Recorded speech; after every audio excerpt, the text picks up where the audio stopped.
بہت خوشی ہوئی پی ٹی آئی کے کارکنوں کو، تمام جو بھی یہاں اوورسیز پی ٹی آئی کے ہیں، کہ آپ چھوڑ کے گئیں اور پھر واپس آ گئے. کیا جو ڈفرینسز تھے آپ کے قیادت میں جن لوگوں کے ساتھ، کابو خان صاحب کے ساتھ تھے یا دوسرے جو باہر سے آئے ہوئے تھے ان کے ساتھ تھے، کیا وہ ڈفرینسز ختم ہو گئے؟ ایک میرا یہ سوال ہے. دیکھیے جی، پی ٹی آئی ایک نظریاتی جماعت ہے اور میں اس جماعت کی ایک نظریاتی کارکن ہوں. میں نے 18 سال خان صاحب کے پیچھے چل کے پاکستان سے اس طرح محبت کرنی سیکھی جو شاید مجھے نہیں آتی تھی، مگر یہ میرے لیڈر نے مجھے سکھائی.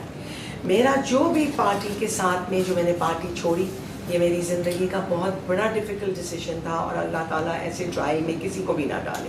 مجھے بہت اذیت تھی اس چیز سے. میں نے اصولی طور کے اوپر، میری کسی سے لڑائی نہیں ہے، میری کسی سے ناراضگی نہیں ہے، میری پاور کی سیاست نہیں ہے. میں ایک سوشل ورکر ہوں اور میں شوکت خانم ہسپتال کی بہت پرانی ایک والنٹیئر ہوں. آج تک ان کی فنڈ ریزنگ کرتی ہوں. تو میرے جو بھی تھے اختلافات، وہ تھے اکاؤنٹیبلٹی کے، وہ تھے میرٹ کے. میں چاہتی تھی کہ ہمارا کرائیٹیرین سیٹ ہوتا جس میں ہماری پارٹی کے جو الیکشنز کے اندر ٹکٹس دیے گئے ان کے سوال جواب ویمن ریزرو سیٹس کے اوپر، ہمارے انٹرا پارٹی الیکشن میں صرف میرے ساتھ نہیں اور بھی ہمارے بہت سے ورکرز کے ساتھ جو زیادتیاں ہوئیں، میرے صرف سوالات تھے ان کے اوپر. خان صاحب نے مجھے ایشور کیا، انہوں نے مجھے کہا کہ ہم بالکل سب کے ساتھ انصاف کریں گے. اور خان صاحب، وہ میں سمجھتی ہوں الحمدللہ کہ وہ ایک بہت کریجس اور گریٹ لیڈر ہیں. ان میں اتنی ہے کریج کہ وہ غلطی کو ایکسیپٹ کرتے ہیں. انہوں نے کہا ہم اس کا ازالہ کریں گے. انہوں نے وہ کمیشنز بنائے ہیں پارٹی کے اندر ریویو کرنے کے لیے. انٹرا پارٹی الیکشن کی جو کوتاہیاں ہوئی ہیں، جو جنرل الیکشن میں ٹکٹ ڈسٹریبیوشن کے اوپر مسئلے ہوئے، جو ویمن ریزرو سیٹ، یعنی جو بھی اکاؤنٹیبلٹی درکار ہے وہ خان صاحب نے کمیشنز پارٹی میں بنا دیے. اب انشاءاللہ انہوں نے ڈیلیور کرنا ہے. اور ہماری جو جنگ ہے یہ حق اور انصاف کے لیے ہے. کوئی بات نہیں، پاکستان تحریک انصاف بہت بڑی جماعت ہے، 4 آدمیوں پہ تو مشتمل نہیں ہے اور مسئلے بھی اس کے ساتھ بہت ہوتے ہیں، مگر ول ہے لیڈرشپ کا.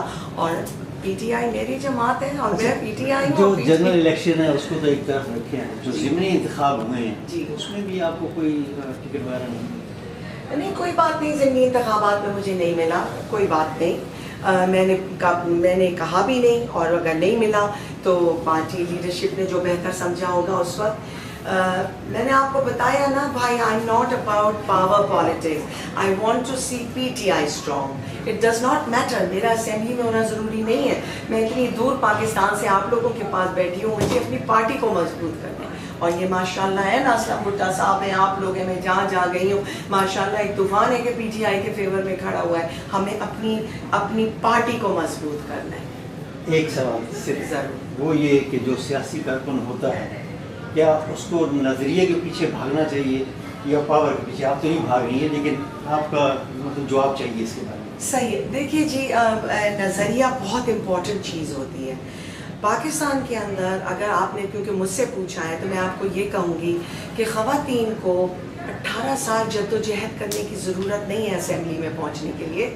اسمبلی کی تو ریزرو سیٹیں تحفہ ہوتی ہیں، عام ملتی ہیں ان خواتین کو جن کا سیاست سے بھی کوئی واسطہ نہیں ہوتا، گھر بیٹھی ہوتی ہیں. کئی دفعہ تو ملک کے باہر گئی نہیں تھی گھومنے پھرنے، ان کو پتہ چلا کہ وہ تو لہٰذا جی جدوجہد جو ہے وہ انسان اپنے جذبے سے کرتا ہے، کسی بگر نوبل آبجیکٹو کے لیے کرتا ہے. اگر میری سیاست صرف اسمبلی میں پہنچنا ہوتی تو تحریک انصاف کے ساتھ 18 سال میں لگاتی، کب کی کہیں نہ کہیں چلے گئے ہوتے. ہماری تو ایک تحریک ہے، یہ ایک موومنٹ ہے. مگر having said that، دیکھیے ہر کارکن کی یہ ایک ریکگنیشن ہوتی ہے اس کی سروسز کی.